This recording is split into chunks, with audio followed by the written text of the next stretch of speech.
여러분 반갑습니다. 오늘은 졸업 선배 멘토링 두 번째 시간인데요. 네, 사회복지 상담학과 1호학번 졸업생인 구영서 선배를 초청을 했습니다. 모두 박수로 맞이해 주세요. 선생님 자기소개 간단하게 한번 부탁드립니다. 네, MC님이 이미 소개했지만 네, 저는 호남신학대학교 사회복지 상담학과를 19년도에 졸업했었던 15학번 졸업생 구영서입니다. 반갑습니다. 와.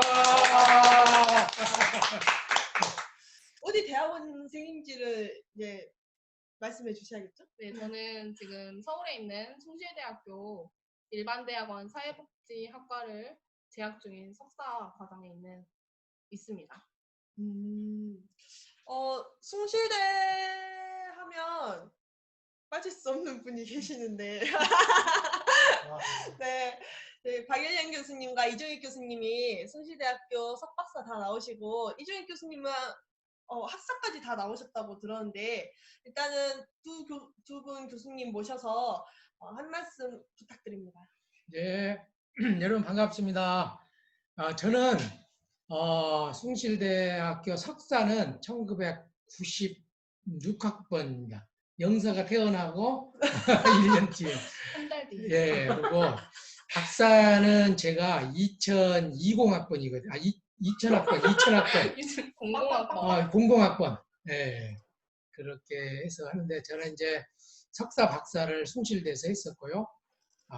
그러니까 또 이 숭실대에는 이제 이렇게 전공 영역별로 교정복지 영역, 학교사회복지 영역 이렇게 있는데 저는 이제 숭실대에 배희모 교수님이라고 석사 박사에 이렇게 이제 선배님 아니죠 그 교수님 그러한 전공 교수님 밑에 있는데 우리 영서가 이제 거기 어떤 면에서 이제 제자이면서 먼 이제 후배가 이렇게 될 것 같아요. 예. 아무튼 오늘 이렇게 멀리 서울에서 근무하시는 우리 선배님이 와주셔서 너무 반갑고요. 너무 오랜만에 뵈니까 학교 다닐 때 우리 학생회장도 하고 그다음에 학과 조교도 하고 열심히 하셨는데 이렇게 서울에서 지난번에 올라가니까요. 서울에 가면은 대학원에 그 조교들이 있는데 조교를 지금도 하고 계시죠? 네. 예, 조교를 하고 있으면서 숭실대 행정을 주물락주물락 하고 있습니다. 예. 박수! 오늘 훌륭한 선배님 모셔서 감사드리고요. 이따 말씀 드리면서 학교 대학원 생활이나 이런 것들 또 궁금하시면 조금 더 보조하는 방향으로 그렇게 하겠습니다. 네, 네, 감사합니다. 네, 이종익 교수님 한번. 예, 반갑습니다. 네, 이종익입니다. 네. 영서가 이제 숭실대 대학원 이제 갔다 그래서 너무 반가운데요. 이제 대학원 중에서도 사회복지 관련한 것을 가장 잘 배울 수 있는 게 어딘가. 예, 저는 뭐 서울대도 있고, 예, 뭐 연세대, 이대 이런 데 있지만 사실은 숭실대가 다양한 현장을 가장 잘 알려줄 수 있는 곳이에요. 그래서 그 고등학생들이 대학교 입학할 때 과별로, 전공 과별로 순위 같은 거, 대학 순위 있는데 이제 숭실대 사회복지학과가 되게 높죠. 그래서 현장하고 과장, 예, 매뉴얼 같은 것도 만들고 이 평가 이런 제도 만드는 중요한 일을 많은 교수님들이 하고 계시고, 그리고 이제 저희처럼 신학적인 기반, 숭실이란 말이 그 진리와 섬김 뭐 이런 뜻이어서 저는 그런 이제 신학적인 기반 하에서 또 교수님들한테 많은 좋은 영향력을 받은 것 같아요. 그래서 많은 분들한테 추천하는데 또 영서가 선배님이 또 오셔서 얘기한다고 하니까 최근 상황 저도 잘 모르는데 한번 귀 기울여서 들어봐야겠습니다. 예, 감사합니다.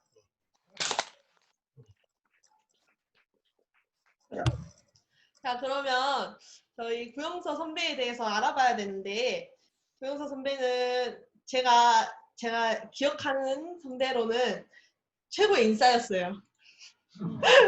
어떤 인싸인지 궁금하시죠? 네, 이제 구영서 선배를 맞춰라를 할 건데 문제를 주면 정답을 이제 손을 들어주시면 이제 구영서 선배가 지목을 할 거예요.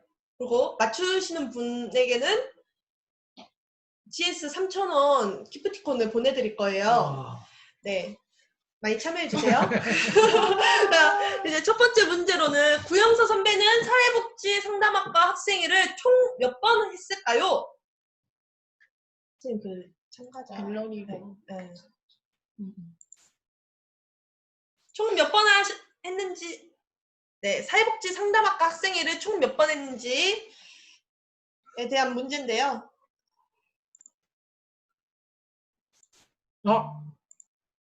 빨리 해주셔야 돼요. 누구? 장혜정. 장희정. 3번. 오.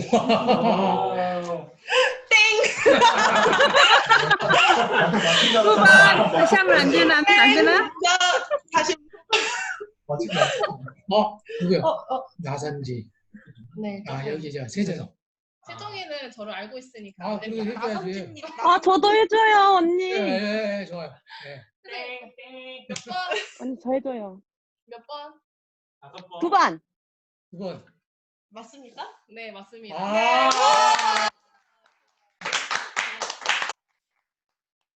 네, 바로 다음 문제. 고영서 선배는 몇 대 사회복지 상담학과 회장이었을까요?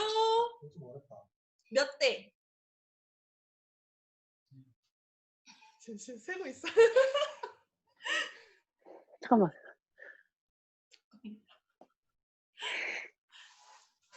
힌트를 줄까요? 저요. 안 돼요. 음. 하셨으니까 안 돼요. 한번 더 안 기회를 하신 분들. 드릴까요? 장혜정 선생님. 저요. 네.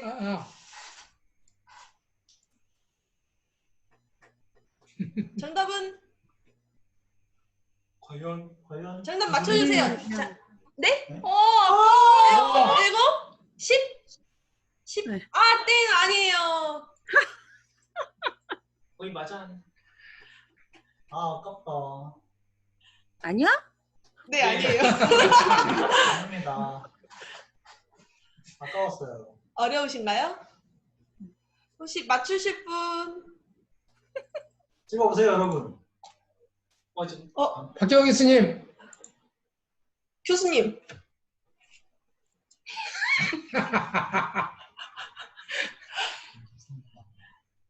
지금이 17대잖아요. 교수님 지금 10대 아니에요. 지금 17대 아니에요? 네, 교수님 10대 아니에요. 13대, 14대. 아니, 11대. 맞췄어요! 아니, 지금이 누가 맞췄어요? 누가? 장혜정 선생님. 11대. 네. 자, 박수! 맞아요. 11대 회장인데요. 학생회를 총 2번을 하셨는데 네. 뭐뭐 하셨어요? 네, 저는 크게. 10대 사회복지 상담학과 총무를 하고 방금 문제인 11대 회장을 했었습니다. 아, 맞았구만. 혹시 학생회 하면서 힘들었던 일 있어요? 힘들었던 일.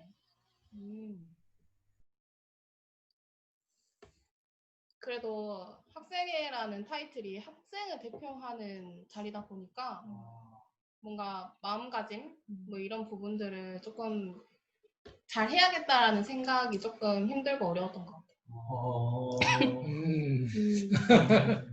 저도 13대? 저 13대 부회장이었는데 부회장 딱 나간다고 해가지고 한동안 이제 학교에서 원래 이제 편한 차림으로 왔었거든요. 근데 박예정 교수님이 이제 부회장도 나가니 옷에 좀 신경 쓰라는 식으로 말씀하셔가지고 그 뒤로 좀 신경을 썼어요.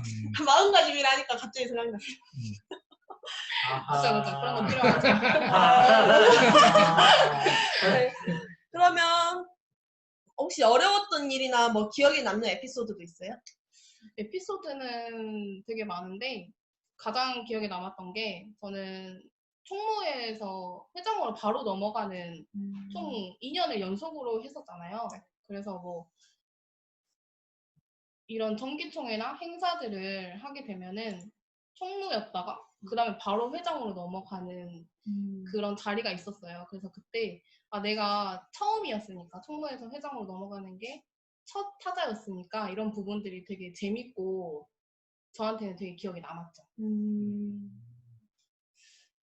근데 구영서 선배가 저희 학과 학생만 한 것뿐만이 아니라 총학생회도 했는데, 자, 여기서 문제. 구영서 선배는 총학생회를 했는데 총학에서의 역할이 무엇이었을까요? 역할. 총학생회에서의 역할을 맞춰주시면 됩니다. 표정이 잘 선생 안녕. 근데 계좌라고 그러지. 저요. 우리도 아무도 안 해. 해. 무조건 찔러봐요. 네, 장혜정 선생님. 네. 10대 때는 총무했고 11대는 회장했다면서요. 아니. 그거는 사회복지 상담학과 학생회였고요. 방금 질문은 총학생회. 총. 뭐 했는지 물어봤어요. 총학생회에서. 네, 총학생회의 역할이 무엇이었는지. 아, 네, 나선지 나선지 목사님. 총학생 회장요. 아니, 체육부장이요. 아니요. 총학생회 회장. 재정부장이다구만. 아, 재정부장. 아닙니다. 아닙니다. 예. 재정부장, 재정. 회장 총무 재정. 아니에요? 아니래? 거짓말하지 말고 채팅하지 마. 찔러주세요. 그래, 세정이 한번 해. 회장이 서기. 기획부장. 네, 맞습니다.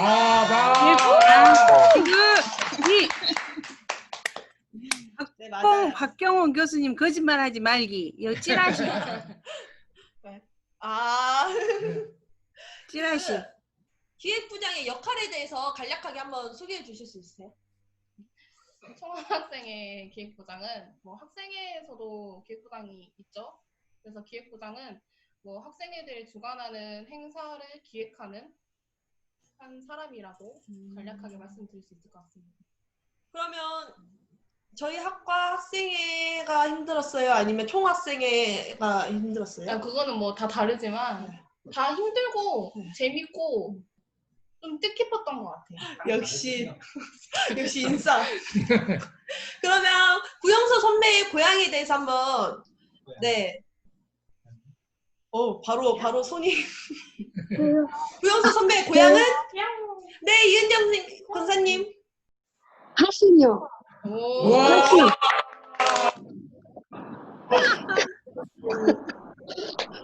맞습니다. 어떻게 하셨죠, 진짜? 같이 학교 맞아요? 다녔어. 이런 거.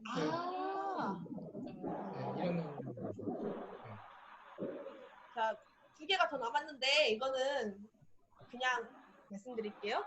자, 구영서 선배는 학생회뿐만이 아니라 또 과대를 또 했는데 몇 학년 때 하셨어요? 1학년 2학기 때 한 번 하셨어요? 네, 딱 한 번 해봤습니다. 과대의 역할은 무엇이라 생각합니까? 과대 다 달라서. 그쵸, 다 다르죠. 역할이 다 너무 네. 좀 그들만의 시그니처가 있는데 과대는 그냥 한 학년에 대표하는 그리고 학생회와 학생을 연결시켜 줄 수 있는 그런 하나의 연결다리라고 할 수 있죠.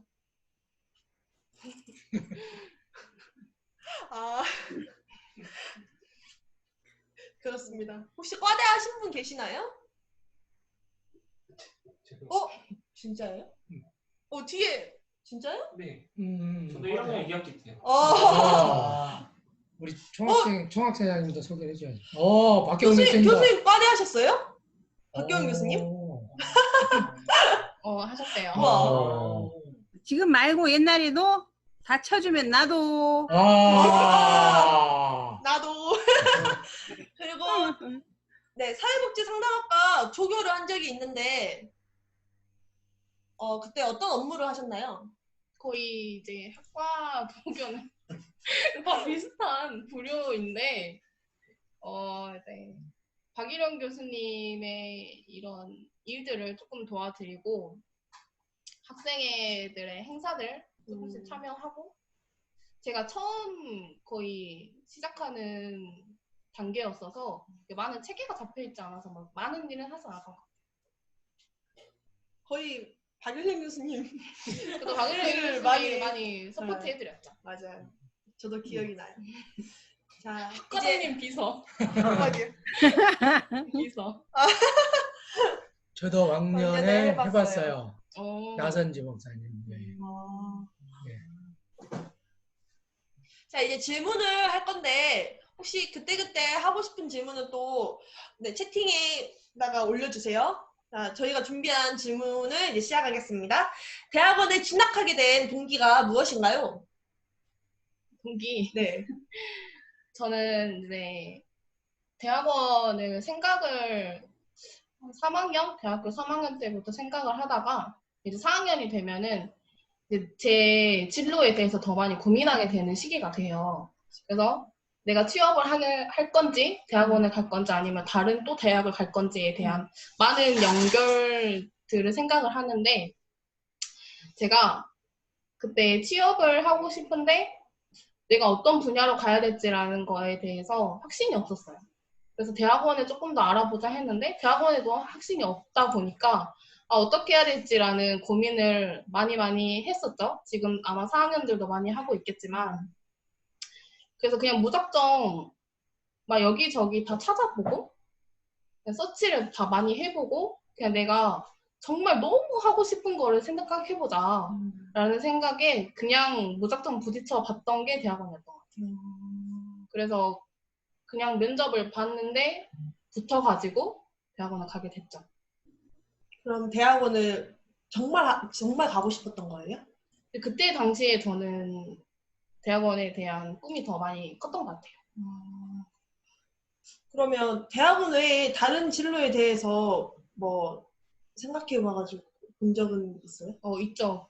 당연히 이제 졸업을 하게 되면 취업을 해야 된다라는 저희만의 그런 의무가 있잖아요. 의무를 가지고 있어서 취업을 할까라고 생각했지만 제가 가고 싶어 했던 한 분야는 대학원을 많이 가셔가지고 나도 여기를 하고 경험을 하러 가자라는 생각이었죠.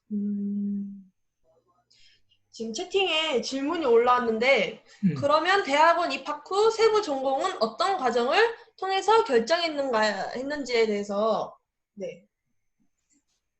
저는 이제 사회복지나 상담은 되게 많은 분야가 나눠져 있잖아요.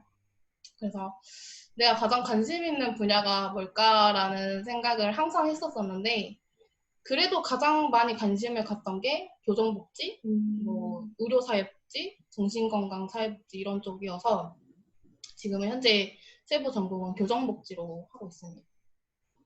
교정복지란 무엇인지 간단하게 알려주실 수 있을까요? 교정복지는 박유령 교수님의 그건데 저도 자세하게는 뭐 이렇게 확실하게 말씀드리긴 어렵지만 여러분들이 그래도 많이 접할 수 있는 부분은 교도소, 뭐 보호관찰소, 그리고 뭐 그런 곳에서 이제 저희들이 복지를 할 수 있는 하나의 그런 분야라고 할 수 있죠.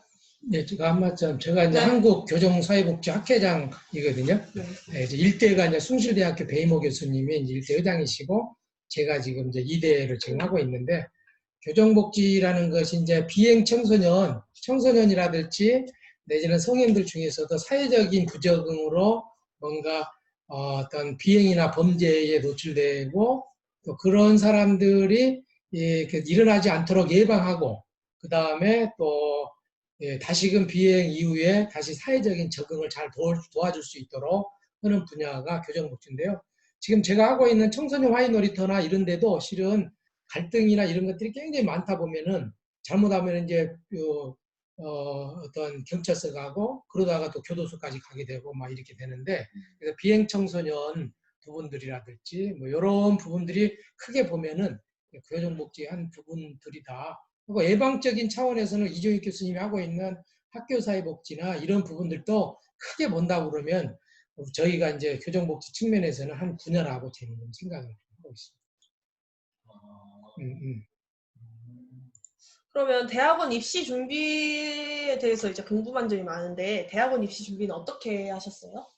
이거는 이제 학교마다 다르겠지만 제가 준비했던 곳은 한 군데였었어요. 숭실대학교인데 숭실대학교는 첫 번째로 서류를 통과를 하고 그다음에 면접을 보러 오라고 이제 연락을 와요. 그 면접을 보러 가면 되는데 저희 숭실대학교는 영어 면접이랑 그냥 이 기본 면접을 해요. 근데 저 때는 다행히도 영어 면접이 없어졌는데 이제 기본 면접에서는 세부 전공에 대한 질문을 많이 하시고 그리고 동기? 뭐 비슷하게 동기나 뭐 자신의 진로에 대한 미래에 대한 계획 같은 거를 많이 물어보시는 편이어서 이제 그런 부분들을 저희가 준비를 해서 면접을 보러 갔죠. 그리고 따로 시험은 없었어요.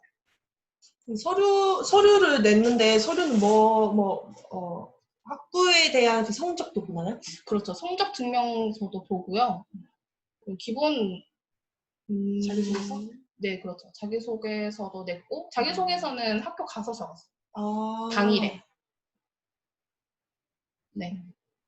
혹시 대학원 입시 준비에 대해서 더 궁금한 점 있으세요? 토익 점수가 필요한지. 필요 없습니다. 학부와 대학원의 진로, 학부와 대학원의 진로 차이와 세부적으로 어떤 차이가 있는지. 대학원도 장학 혜택이 있는지.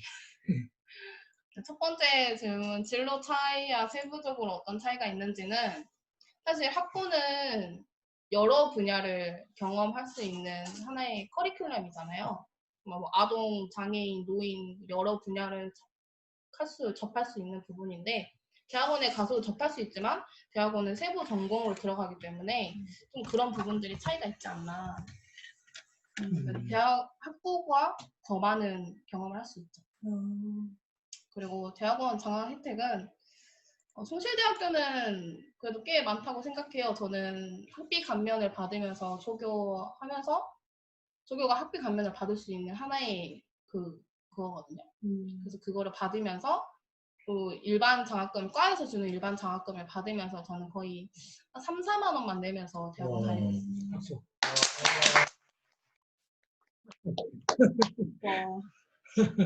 그러면 비슷한 질문으로 대학원 생활은 지금 어떤지 뭐 예를 들어서 공부 난이도 그러니까 학부랑 석사랑 당연히 이제 난이도가 다르겠죠? 그리고 뭐 지도 교수님과의 관계를 어떻게 맺으면서 이렇게 석사 과정을 하고 있는지 일단 이 정도만? 이걸 한번 나선지 목사님이 세부 전공은 입학시 교수님과 사정에 정해지나요? 아니면 대학원 공부하면서 정해지는가? 둘 다 가능합니다. 사전에 정해지는 경우도 있고 아니면 그냥 먼저 들어가서 지도 교수님이 정하지 않은 채 1년 정도 학교를 다니면서 좀 교수님 수업을 들어가면서 이제 그 다음에 세부 전공을 정하는 경우도 있죠. 또 있나요? 지금 입학시에 관심이 있었던 세부 전공 재학 중에 굉장히 가능합니다. 가능합니다. 물어봐 아니. 입학시에 입학시에 관심이 있었던 세부 전공의 재학 중에 변경이 가능한가? 네, 충분히 변경은 가능한데 이런 경우는 좀 드물긴 해도 확신이 있으면 변경이 가능하죠. 근데 이제 좀 현실을 이야기하면 요즘 대학원은 자기 대학원에는 좀 라인이 있어요, 이렇게. 저는 이제 교정복지 쪽에 배이모 교수님이라는 이렇게 라인 쪽으로 쭉 있고, 실은 이제 우리 이종익 교수님은 이제 학교사회복지 노일현 교수님의 이렇게 라인이 또 있고요. 또 저 안에는 이제 허준수 교수님이라고 노인복지 이렇게 라인이 쭉 있어요. 근데 실은 자기 제자를 석사할 때 뽑아요, 이렇게. 그래서 이제 내가 어떤 분야에 가고 싶다 그러면 그 분야의 지도 교수님을 찾아가서 내가 이 노인복지 쪽으로 공부를 하고 싶다 하고 미리 좀 인사를 하고 그래서 자기가 원하는 제자를 이렇게 뽑는 스타일로 조금 요즘에는 가고 있는 거예요. 옛날에는 그냥 들어가서 선정을 했는데 요즘에는 조금 이제 이렇게 자기 제자를 자기가 이렇게 뽑아가지고 하는 스타일인데 들어가서 또 바꾸는 경우는 있긴 있어요. 자기가 하다 보니까 좀 안 맞다 그러면 우리 숭실대 교수님들은 다른 대학 같은 경우는 만약 내 제자로 들어왔는데 바꾼다. 그것은 어떤 식으로 생각하냐면은 아버지를 바꾸는 거 똑같아요. 대학에서 만약 이 지도 교수를 바꾼다는 것을. 그런데 숭실대 교수님들은 조금 넓으세요, 마음이. 그래가지고 이쪽으로 왔다가 라인으로 교정 쪽으로 타고 왔다가 들어가서 다른 라인으로 가는 선배님들도 계세요. 네, 그것은 이제 넓게 이렇게 이제 좀 선배님, 교수님들 하시죠. 네. 생활비랑 숭실대 야간에 대해서는 조금 이따가 할게요. 네. 네, 대학원 생활은 어떤지 다시 한번 질문을 하겠습니다. 공부 난이도. 이거는 뭐 본인의 관점에 따라 다르겠지만 저는 제가 경험한 대학원 생활은 학부의 연장선이라고 생각을 했어요. 사실 평생에 공부를 해야 되지만 그래도 그 분야에 집중적으로 공부할 수 있는 시기다 보니까 4년을 공부하고 내 분야를 정해서 또 대학원에 가서 공부를 하다 보니까 좀 학부랑은 조금 다른 부분들도 많이 있겠지만은 그래도 학부의 연장선이지 않을까라는 생각을 했었고, 공부 난이도 당연히 어렵겠죠. 그 분야에 대해서 더 깊이 파고들고 더 집중적으로 해야 되고 또 나만의 연구를 해가지고 논문을 써야 되다 보니까 정말 많은 노력을 해야 되는데, 사실 그거는 이제 본인이 어떻게 경험하냐에 따라 다를 것 같아요. 본인이 재밌어 하다면 재밌어 할 수 있고 힘들어 하다면 힘들어 할 수 있지 않을까라는 생각이 듭니다. 그러면 힘든 것뿐만이 아니라 그곳에서의 그런 뭐랄까? 그 본인이 하고 싶은 그런 전공을 연구도 하고 그 공부도 하면서 뭐 성취감이나 이런 게 좀 크게 있나요? 학부랑 좀 다르게?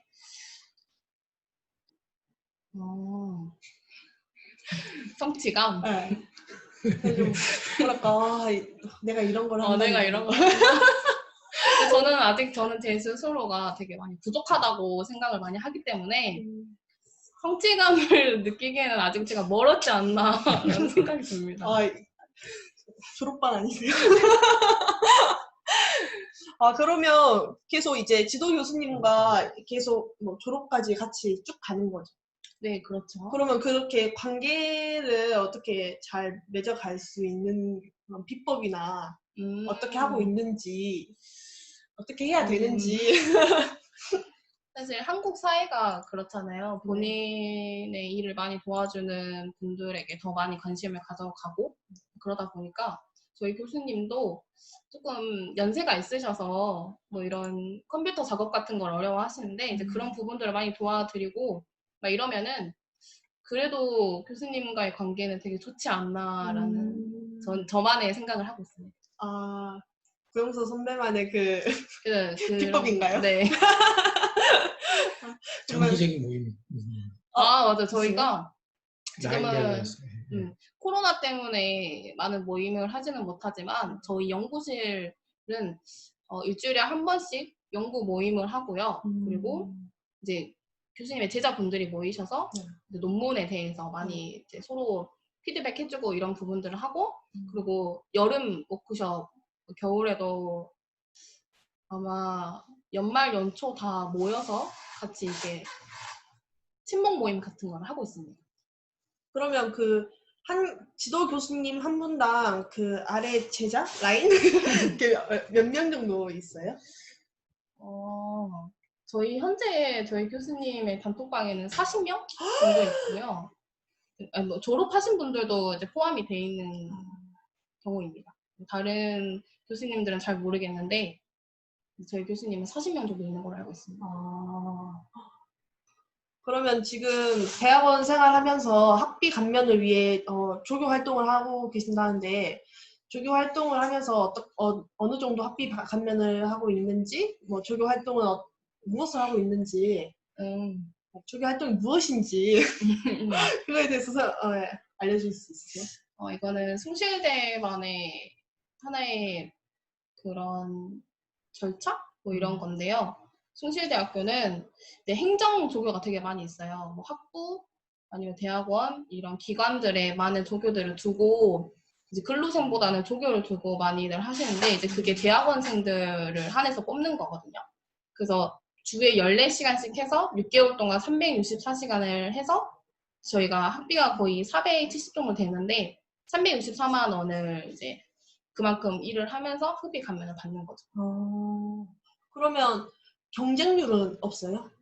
그래도 꽤 자리가 많이 있어서 생각보다 많이들 경쟁력은 많이 없는 것 같아요. 쉽게 들어가는 것 같아요. 그러면 이제 학교 수업 외에 필요한 활동들이 또 있는지, 뭐 대외 활동을 하고 있는지. 사실 저는 많은 경험도 없고 현장 경험도 없다 보니까 교수님이 주관하시는, 이제 대학원 지도 교수님이 주관하시는 그런 행사들을 많이 참여하려고 하고 있고요. 현재 코로나로 인해서 하지는 못했는데 작년에는 그 회복적 전문가 과정도 밟았고 이제 보호관찰소에서 이제 그런 보호관찰 갖고 있는 청소년들을 대상으로 주관하는 그런 프로그램에 참여한 적이 있었습니다. 그러면 그 실제 학부를 졸업하고 바로 대학원에 진학하는 것을 추천하나요? 아니면 어느 정도 경험을 쌓고 대학원에 진학하는 거를 이제 추천하나요? 저 지금 4학년이어서 고민이 너무 많아요. 이건 저도 아직도 고민하는 하나의 그건데 사실 저는 부모님이 그런 부분들을 뒷받침해준다면 가는 거를 추천하고요. 만약 그런 부분이 어렵다. 그리고 내가 현장 경험을 더 원한다 싶으면 현장을 먼저 가는 것도 나쁘지 않을 것 같아요. 둘 다 상관없다. 근데 제 생각은 좀 다른데요. 네. 이것이 현장으로 일단 딱 가잖아요. 그 대학원 가기가 쉽지가 않아요. 일단은 대학원 딱 가면 우리 지금 영서뿐만 아니라 지금의 영서 선배들이 있거든요. 이한솔 선배라고 2013학번 선배도 있고, 그 다음에 강인근, 그 다음에 최소빈 2015학번 선배들이 있는데, 우리 여기서 올라가면 다 조교를 했어요. 그래서 뭐 전체 대학원 조교, 사회복지 대학원 조교, 우리 호남신학대학교 학생들이 다 장학을 했어요. 중요한 저기는. 그러니까 이제 조금 거기 하고 조금 알바 조금만 하면은 학비 이런 것들은 이렇게 하니까 그게 하고, 그다음 남는 시간 같은 경우는 또 서울에서 일자리를 찾으면 얼마든지 있어요. 그래서 저는 만약 계속 한다고 그러면 좀 가면 좋겠다. 그 다음에 가면은 거기에 오는 동기들이 일단은 지평이 넓어져요, 이렇게. 그래야지 막 거기에 서울에 있는 대학 나온 친구들도 많이 오고. 저는 저 박사 동기가 저기 이대 나온 친구들도 있고 서울대 나온 친구들도 있고 이렇게 숭실대가 굉장히 좀 임상 쪽에 굉장히 강해가지고 그렇게 좀 많이 와서 이렇게 이제 뭐라 할까 이렇게 좀 지평이 좀 넓어졌다고 그럴까 좀 그런 측면이 있어서 저는 그냥 바로 바로 가면 좋겠다. 그러면 대학원생을 하면서 일을 하는 것에는 어떻게 생각하세요? 사회복지. 본인이 잘 이겨낼 수만 있다면 할 수 있지 않을까요? 교수님도 그렇게 생각해요? 예, 그 직장 생활이 그 어떤 직장에서 그 배려를 해줘. 하루 정도는 그럼 빼고 가라. 저 같은 경우도 제가 여기 숭실대 대학원 들어가자마자 서울 구세군 강북종합사회복지관에서 제가 일을 했거든요. 제가 봤는데 이제 합격을 해서 다니면서 구세군 강북종합사회복지관에서 일을 했어요. 하루 내가 직장 들어갈 때 나는 대학원 다니고 싶다. 그러니까 내가 대학 들어갈 때 하루 빼주라 그랬더니 하루 빼주시더라고. 그렇게 했었고 제가 이제 서울에 있다가 남원사회복지관 총무과장으로 내려왔거든요. 대학원 때. 그럴 때도 이제 그 대학원의 사회복지관에서 나는 대학원 때문에 못 내려간다 그랬더니 하루 빼주겠다고 이렇게 해서 이렇게 그래서 그 기관마다 이렇게 하는 경우도 있어요. 그래서 지금 여기 영서는 대학원이 사회복지 일반 대학원이 있고 숭실대는 야간 대학원이 또 있어요. 네, 야간 대학원, 특수 대학원이 있는데 그게 또 야간이에요. 근데 그 조금 경쟁력이 일반 대학원에 비해서 약간 조금 경쟁력이 쉬워요, 거기는. 그래서 거기 같은 경우에는 또 직장 생활 하면서 다니기도 하고, 그런데 이제 박사과정 간다든지 그러려고 그러면은 이제 일반 대학원 주간에 다니는 것이 좀 추천하죠. 여기서 그러면 궁금하실 분도 계실 것 같은데, 그 학비 감면 때문에 조교를 하고 있다 했잖아요. 그러면 조교도 하면서 일도 할 수 있는지. 그거는 어렵죠. 직장 생활. 그거는 어렵고, 네. 조교를 하든지 아니면 일을 하든지 둘 중에 하나만 결정할 수 있습니다. 숭실대학교는. 네, 감사합니다. 그러면 하나 더 이제 재정적 어려움은 물론 있을 거라고 생각해요. 또 수도권에서 사는데 혹시 의식주를 어떻게 하고 있는지 지금 고향이 화순이라고 하셨는데 네. 의식주를 어떻게 해결하고 계신가요?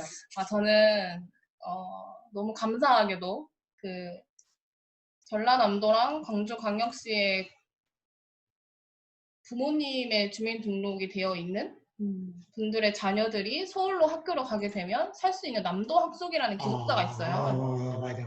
월에 16만 원밖에 안 하는 곳인데 사실 서울에서는 자취를 하게 되면은 월세 비용이 너무나 많이 들잖아요. 그래서 이제 그런 부분들을 해결해주는 하나의 방법인데 이제 거기서 의식주를 해결을 하고 저는 아빠의 도움으로 이제 용돈을 받으면서 생활을 하다 보니까 큰 어려움은 없습니다. 그러면 한 달에 거의 얼마 정도 쓰세요? 근데 저는 생각보다 많이 쓰긴 한데 제가 아빠는 좀 많이 받고 있어요. 월에 60만 원을 받고 있는데 제가 이제 갚아야 될 돈이죠. 제가 그래도 이전에 학교에서 조교도 하고 뭐 이런 활동들을 많이 했었어서 모아둔 돈이 있어가지고 100만 원 정도 한 달에 쓰고 있습니다. 그렇게 많이 써요. 그렇게 많이. 숨겨진 군수저인가 봐요. 네. 그러면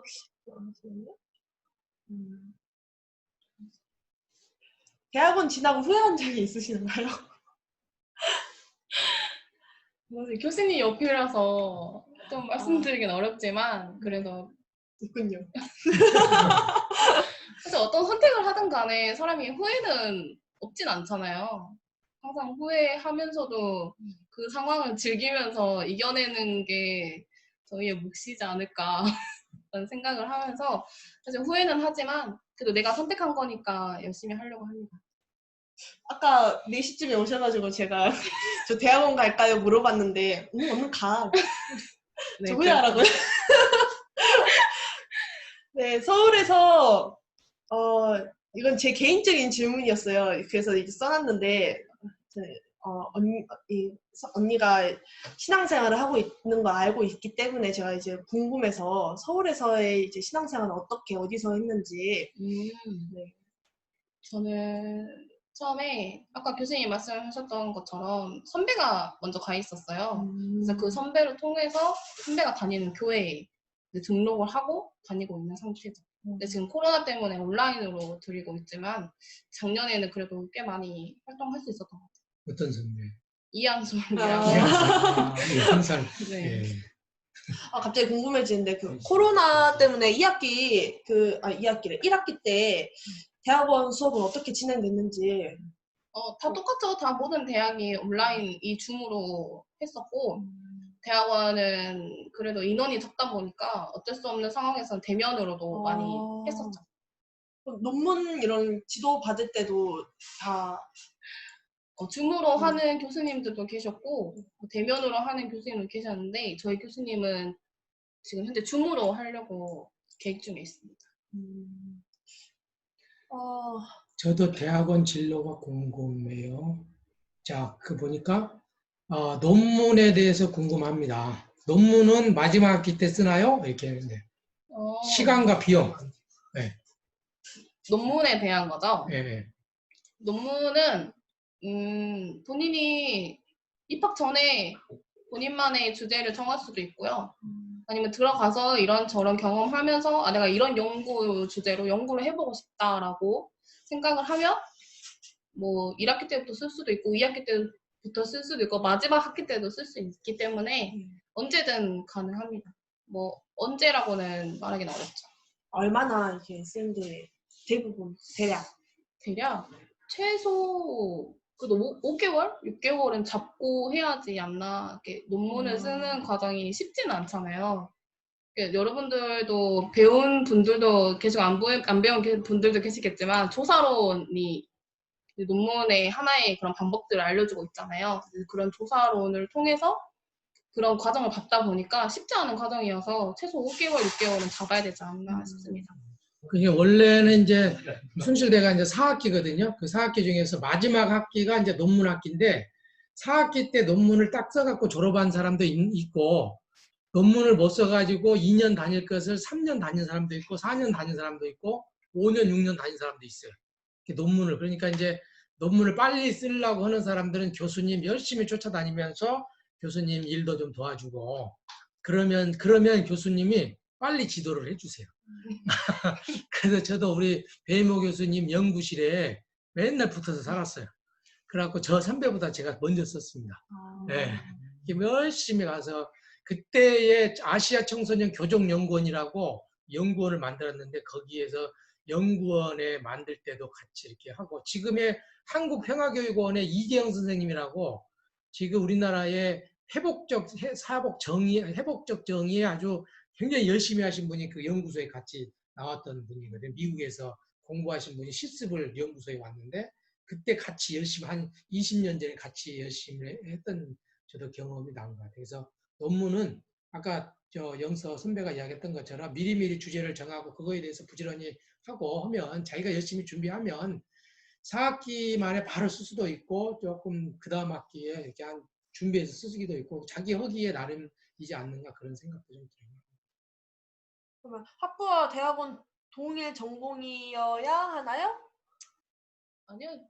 전공은 달라도 되는데 만약에 다른 학부의 다른 과를 졸업을 하고 이제 사회복지학과로 대학원을 가게 된다면은 이제 교수님들만의 이제 추천이 있는데 선수 과목을 많이 들으라고 해요.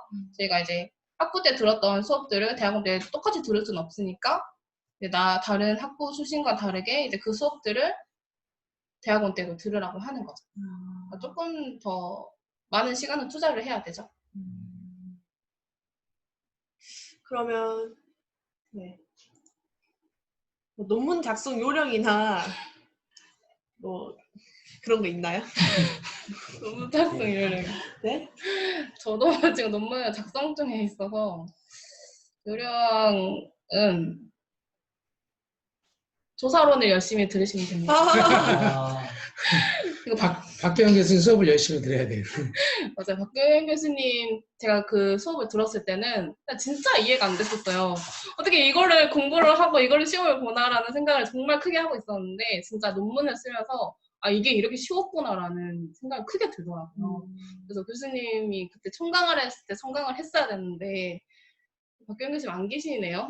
여기 있어요. 아 계세요? 그 이제 보통은 그 석사 가면은 석박사 논문 지도 모임이 있어요, 이렇게. 그러니까 그때 참여를 하면 선배들이 논문 쓰는 걸 봐요, 이렇게.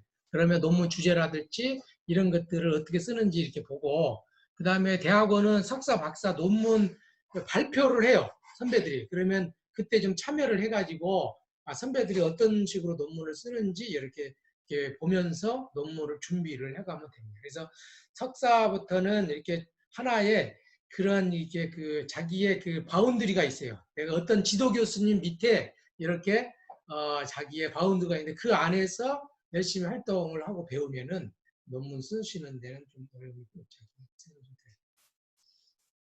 잠깐 위로 올리면 그 대외 활동을 아니 대학원 때 학교 수업에 대외 활동도 하셨어요? 지금은 못하고 있지만 작년에는 뭐 학회도 참석했었고 그리고 지도 교수님이 주관하시는 프로그램도 참석을 했었고 이 정도? 그러니까 지도 교수님이 추천해 주시는 부분들로 많이 참여를 하려고 했었죠. 어떤 학회를 참여하셨어요? 교정사회복지학회.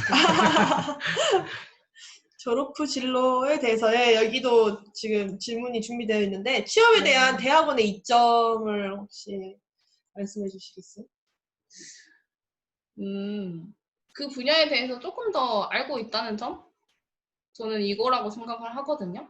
사실 뭐 금액적인 부분에 이점이 있진 않고 사실 그래도 그 분야에 내가 남들보다 2년 더 집중적으로 공부를 하고 그 분야 연구까지 해봤으니까 그 분야에 조금 더 내가 많이 알고 있지 않나라는 생각을 할 수 있고 제가 사실 현장까지 가본 적이 없어서 어떤 말씀을 드리기는 어려운데 그럴 수 있을 거라고 생각합니다. 박 교수님 아래로 라인이 있으신가요? 네. 여기 박 교수님. 예. 저는 이제 제가 배 교수님 그 여기 숭실대학교 우리 지도 교수님 배 교수님이거든요. 배 교수님의 그 제자 중에 교수로 가 있는 제가 이제 그래도 두 번째 제자예요. 제가 교수로 나간 제자 중에. 1호 제자는 길기숙 선배라고 저 서울에 전문대에 있으시고 제가 이제 2호 제자고, 제 밑에가 이제 저기 원광보건대학교에 계시는 김경 선생님이고, 그 다음에 여기 교정복지 라인에 지금 최고로 그다음 잘 나가신 분이 강호성, 법무부에 있는 강호성 국장님 있죠? 강호성. 법무부 장관 옆에 따라다니는 강호선 선생님이 있거든요. 그러니까 우리나라의 보호관찰의 수장인데 그분이 저희 그 교정복지의 하나의 라인이에요. 이렇게 쭉. 그래서 뭐 행사하고 그러시면 참여를 하시고 그러시죠. 그래서 어쩔 수 없이 그 안에는 파벌이 있어요. 거기 가면은, 그래서 우리 영서가 배이모 교수님하고 이렇게 잘 친하는데 저기 이종익 교수님의 라인이 학교사회복지 라인 노일은 교수님 행사에 참여를 했다. 그러면 그 다음날 와가지고 이제 죽어요. 네. 예를 들어서 이제 하정의 사모님 교인이, 예? 장성난 저기 성도님 교회에 잠깐 가서 부흥에 참여하고 와버렸다. 은혜를 받은 건 좋은데 갔다 왔다 그러면 이제 교수님 눈이 흰자야가 보여버려요. 이제. 그렇죠. 그래서 그것이 아무것도 아닌데, 그러니까 그 대학원의 라인은 부모 자식과 같은 라인이에요. 제가 봐서는. 저도 이제 학교 다닐 때 지도교수가 얼타게 그냥 깔탈스럽게 하고 그런지 모르는데 나중에 졸업하고 보니까 그래도 챙겨주시는 분이 은사님이시더라고요. 이렇게. 우리 영서가 제 라인이에요. 제일 라인 끝털이. 예, 그래서 이제 뭐 행사 때 오면은 제가 제일 밑에 이제 끄트머리 영서가 이렇게 있는데 거기가 안에 신경을 써줘요, 실은. 그래서 이제 우리 이종익 교수님 오기 전에 하태선 교수님이라고 있거든요. 그 교수님이 이종익 교수님 전에 하태선 교수님이라고, 이종익 교수님 전에 유승주 교수님이 계셨는데 유승주 교수님 전에 계신 분이 하태선 교수님인데 그 하태선 교수님이 또 이 라인이었어요. 그래서 제가 이제 오면서 제가 이 교수를 심었었죠. 그러다가 지금 이제 저기 아시아연합신학대학교로 이렇게 가요. 그러니까 자기의 어떤 이런 대학원은 그런 라인이 조금 있어요. 이렇게. 그래서 들어갈 때 나는 어떤 라인으로 갈 것인가. 그래서 이 친구가 우리 라인에서 끝까지 버틸 친구인지 아닌지 봐요. 그래서 교수님이 딱 써주기도 하고 아니기도 하고. 솔직히 이제 들어가면서 배 교수님 라인으로 들어갔다가 다른 라인으로 간 친구들도 있어요. 근데 그런 측면이 좀 있죠. 네. 대학원 졸업하고 취업하는 게 학부 졸업하고 취업하는 것보다 이점이 있나요? 이거 아까 말했던 것 같은데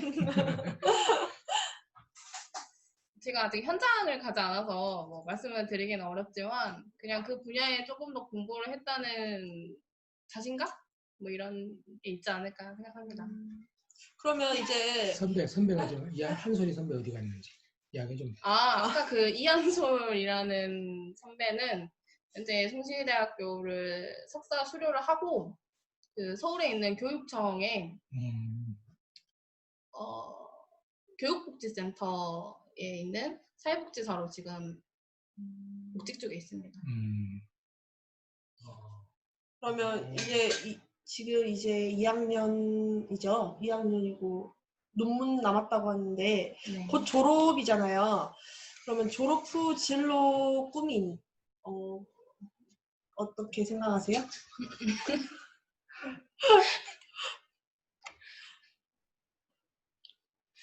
저는 그냥 취업 먼저 해서 뒤에서 장난을 치고 있는데 죄송합니다. 저는 그냥 빨리 현장을 먼저 경험하는 게 저한테 더 필요할 것 같아서 취업을 하려고 하고 있고요. 그래서 조금 더 경험을 하고 이제 이 분야의 박사 과정까지 준비를 하려고 지금 계획 중에 있습니다. 박사는 교수님, 박사는 경험을 하고 가는 게 좋아요? 아니면 바로 가는 게 좀 경험하면서 가면 좋습니다. 그게 가능하나요? 그러죠. 그죠. 네, 저도 이제 대학원 졸업, 저 때는 사회복지 석사가 적었어요. 저는 이제 저 할아버지 때부터 사회복지를 했거든요. 1960년대, 70년대 저희 할아버님이 이제 대구 가정복지회라고 원래 이제 동국대에 나오시고 사회복지 장로님이신데 그래서 애원단체하고 같이 이제 60년대, 70년대 그렇게 하셔서 그래서 이제 저는 좀 일찍 87년도에 사회복지를 했으니까 그래서 저는 석사만 졸업하면 강의를 했어요. 그 이제 석사 졸업하자마자 광신대학교에 강의를 제가 이렇게 하고 그 다음에 이제 석사 졸업하고 나서는 직장 생활 하면서 대학원 그때부터는 제가 벌어서 이렇게 다니고 박사 이렇게 하고 그랬었죠. 그러면 연구 과정에 대한 이점이 있는 거 좋은데 취업 시 현장 경험이 없는 것에 기관의 대우는요? 취업 시 현장 경험이 없는 것에 대한 기원의 대우는 예. 그러니까 예. 근데 그런데 이제 실은 요즘에는 엊그저께 이제 우리 여기 근무했었던 유승주 교수님이 이제 그 전문 보건대학교에 실은 이제 강사를 좀 뽑는데 강사 조건이 뭐냐면은 경력이 3년 이상이 된대. 요즘에는 박사 어디 교수를 실은 이제 석사 박사를 한다는 건 교수를 해야 돼. 교수 쪽으로 시간 강의나 교수 쪽으로 할 생각을 하고 있거든요. 그리고 최고한 전문대를 나오면은 아니 석사를 하면은 전문대 강의를 할 수가 있어요. 자기가 경력이 이제 조금 3년 이상이 되고 그러면은 그러니까 요즘 대학에서도요 그냥 공부만 하는 것보다는 현장 경험 3년 이상 이런 걸 요구를 해요. 저 같은 경우도 저는 석사 하면서 계속 사회복지를 했고 그 다음에 석사 졸업하고 박사 수료하자마자 순천 창암대학교 교수로 바로 갔거든요. 제가 수료하자마자 그것이 계속 제가 현장을 놓지 않고 했었던 이유 중에 하나인 것 같아요. 장점인 것 같아요.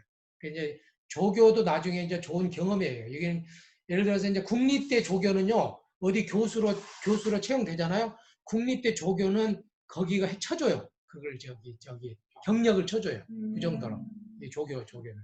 그래서 이제 제 생각에는 경력을 쌓으면서 이렇게 조금 계속 하는 것이 좋지 않겠나 그런 생각이 들어요. 혹시 또 궁금하신 점 있으신가요?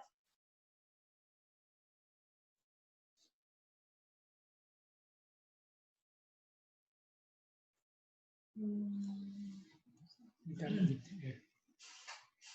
그러면 대학원 진학을 꿈꾸는 후배들에게 한마디 한번 해주시고 마무리하겠습니다. 네. 대학원 진학을 계획 중에 있는 분들에게 제가 뭐라고 말씀드리기에는 조금 부끄러운데 사실 저는 대학원에 진학을 준비했을 때 되게 한 달 만에 되게 짧은 시간 만에 대학원을 가게 됐었어요. 그래서 많은 시간을 투자할 수도 없었고 많은 준비를 할 수 없었어서 지금 와서 생각해보면 되게 좀 후회스러운데 진짜 지금부터 내가 대학원을 생각하고 있다, 고민을 하고 있다 싶으면 정말 많은 그 학교에 대해서도 많은 정보를 알아야 되고 그리고 논문에 대해서도 정말 많이 공부를 해야 되고 막상 가면은 정말 난이도가 천지차별까지는 아니지만 그래도 꽤 차이가 나요. 정말 그 분야에 정말 집중적으로 공부를 해야 되다 보니까 그 분야에 대한 자료 같은 것도 많이 보셨으면 좋겠다라고 말씀드리고 싶고요. 그리고 사실 되게 힘든 과정이라고 할 수 있다 보니까 마음가짐도 가졌으면 좋겠습니다. 네, 감사합니다. 교수님과 선배님께 취업난이 심한데 사회복지의 전망은 어떤가요? 지금 사회복지 쪽에는 워낙 수요가 많잖아요. 그 사회복지는 새로운 어떤 일자리가 계속 생겨요. 그러니까 사회복지라는 건 사회 문제를 다루는데 이번에 이제 코로나 때문에 새로운 사회 문제가 생기잖아요. 그러면 그 사회 문제를 해결하기 위해서 새로운 사회복지법이 만들어져요. 그러면서 계속해서 사회적 일자리가 생기는데 사회복지가 좋은 것이 뭐냐면 국가적인 과제로 하다 보니까 일자리를 계속 만들고 사회복지는요 정권이 바뀔 때마다 사회복지 일자리가 많아져요. 그러니까 내년에 문재인 정부가 곧 있으면 이제 문재인 정부가 이제 정권이 바뀔 즈음에 국가에서 어마어마한 돈을 씁니다. 왜냐하면 이제 그 민심을 얻어야 되기 때문에. 그래서 사회복지는 정권이 바뀔 때 한 단계 확 업그레이드 되는데 그래서 이제 공무원들의 어저께 지난번에 어떤 선배도 이야기했던 것처럼 사회복지 공무원이 실은 많이 뽑는 이유 중에 하나가 그런 부분들이고 실은 자기가 또 열심히 하면은 사회복지라는 게 분야가 많잖아요. 아동, 청소년, 노인, 장애인, 학교, 병원, 그 다음에 뭐 또 공무원 이런 분야가 있기 때문에 자기가 얼마만큼 열심히 준비하느냐에 따라서 얼마든지 일자리는 충분히 있다. 저는 좀 그렇게 생각을 좀 합니다. 예, 우리 영서도 이제 우리는 또 이제 교정복지 직에 또 여러 가지 영역들이 있기 때문에 그런 분야에 또 열심히 하면은 또 선후배들이 있어요, 이렇게. 그래서 이제 또 선배들이 이렇게 해주기도 하고 서울에 가면은 저도 이제 영서를 자꾸 옆구리를 찔렀거든요. 4학년 때도 대학원 가라. 근데 안 간다고 막 그러더니 한 달 전에 간다고 그래가지고 부랴부랴 제가 이제 우리 은사님하고 한번 만나보고 이렇게 몸을 준비를 해라. 그래서 이제 선배님들 미리 거기 이제 서울에 있는 교수님들 만나서 면담 이렇게 얼굴도 시키고 그 다음에 뭘 준비해야 되는지 이렇게 하고 이렇게 해서 이제 제자를 만드는 거예요 이렇게. 그래서 오늘 여기 이제 오신 분들도 관심이 있으시면은 제가 저 라인이 여러분들은 이제 우리 그 이종익 교수님 라인이 있어요 이렇게 학교사회복지 라인 거기도 엄청난 조직이 엄청난 큰 조직이고 그 다음에 또 제 라인이 있어요 이렇게 여기 영서부터 시작해서 잘 있고 또 노인복지라고 제 아내가 거기에서 이제 노인복지를 했거든요. 노인복지 관심 있는 분들은 또 그 라인이 있어요. 여러분들이 원하신다 그러면은 제가 그 은사님들을 소개시켜 드릴게요. 그러면 가서 면접하고 미리 그러면 그 교수님들이 뭐 면접할 때 이런 거 물어보니까 이런 거 준비를 해라. 이렇게 이야기해 줘요. 그러면 싹수를 봐서 교수님들이 탁 찍어서 해야 되겠다 그러면은 요즘 탁 해서 일을 합니다. 그래서 뭐 영어 실력이나 이런 것보다도 좀 인간적인 이런 것이 중요하게 여기는 것 같아요. 저는 좀 적극적으로 추천하는 것이 영서가 만약 학교를 안 가고 광주에서 놀았다 그러면 인맥이 광주인데 이미 서울에 가가지고 인맥이 전국구요. 아마 이제 동기들이나 선후배들이 전국적이기 때문에 그런 것이 좀 네트워크인 것 같아요. 내가 어디건 서울을 가면은 어디든 취업할 수가 있어요. 서울에서 취업을 할 수도 있고 광주뿐만 아니라 뭐 대구도 할 수도 있는데 우리가 강주권에서 대학원을 해버리면 광주를 벗어날 수가 없어요. 그러니까 저는 여러분들이 좀 시각을 좀 크게 해서 서울로 가면 좋겠다. 그리고 두 번째 꼭 일반 대학원뿐만 아니라 그 특수대학원, 야간 대학원이 있어요. 그러니까 여기 우리 하정의 사모님, 장선난, 서동근, 장혜정, 나선지 목사님 나이 드신 분들은 야간 대학원 가도 돼요. 그리고 야간 대학원 가서도 박사과정을 갈 수 있어요. 그럼 꿈을 꾸면 전국구적으로 충분히 이제 할 수 있다. 네, 합니다. 네. 네, 마무리할까요? 네. 네. 오늘 어떠셨나요? 자, 이거 보니 나선지. 미인이시고 성품도 좋으실 것 같아요. 이분 선물 드리면 안 되나요? 네. 아, 좋아요. 나선지 학원님이 대학원에서 열공하시고 조교로서 활동하세요. 미인이시고 성품도 좋으실 것 같아요. 지도 교수님도 좋아하실 것 같네요. 네. 네, 아주 감동을 감사합니다. 오늘 끝나시고 채팅에 지금 그 아까 문제 맞추신 이은정 권사님, 또 그다음에 장혜정 선생님, 그다음에 세정이 나갔어요? 그러면 선물 취소? 세정이 2개 맞췄나요? 네. 그러면 세정 1개로 해버려요. 그리고 방금 나선지 선생님 채팅에 지금 핸드폰 번호 남겨주세요. 저희가 그게 4일에서 5일 걸릴 거예요. 거기 그 업체에서 이렇게 보내는 거라서 네, 남겨주세요. 오늘 여기까지 하겠습니다. 감사합니다. 다음 광고 다음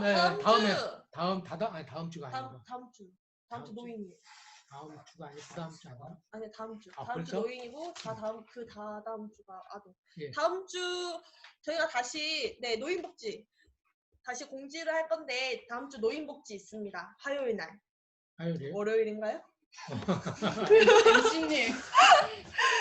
자, 노인복지 담당 누군가요? 다음 주는 이제 노인 요양원의 사무국장님으로 계신 분하고 지금 화순에 재가복지센터장을 하고 계신 분을 같이 섭외를 할게요. 그래서 앞으로 우리가 조금 주말반에 계신 분들은 직접 자기가 센터를 하나 개설을 하고 싶다. 그런 분들을 위해서 노인 요양원에 있는 사무국장님하고 그다음에 우리 졸업생 중에 화순에서 했는데 의외로 사업이 굉장히 잘 되고 있어요. 한 50명, 60명 정도 인원을 해서 굉장히 크게 잘하고 계시더라고요. 저 선배를 오늘 제가 섭외를 해가지고 해서 실질적으로 졸업 후에 노인들 일자리를 직접적으로 만들 수 있는 그런 사업을 한번 해보고요. 그 다음 주에는 아동보호 전문기관에 이제 그러니까 보육원에서 근무하실 우리 사람들, 보육원에서 조금 엄마로서 근무하실 그런 분들하고 요즘 아동학대 많이 우리 주말반에서 아동학대 사례 많이 이야기했었잖아요. 아동학대 그런 저기 해서 근무하실 그 기관에 새 선생님을 모셨어요, 이렇게. 그래서 그때도 한번 오시면은 여러 분야에 대해서 좀 같이 폭넓게 공부를 좀 하실 거예요. 오늘 정말 어렵게 우리 선배님 오셨는데 다시 한번 물개 박수. 감사합니다. 8월 10일 노인복지입니다. 8월 10일? 네. 예, 8월 10일. 당첨자분들은 그 채팅 남겨주세요. 핸드폰 번호. 수고하셨습니다. 감사합니다.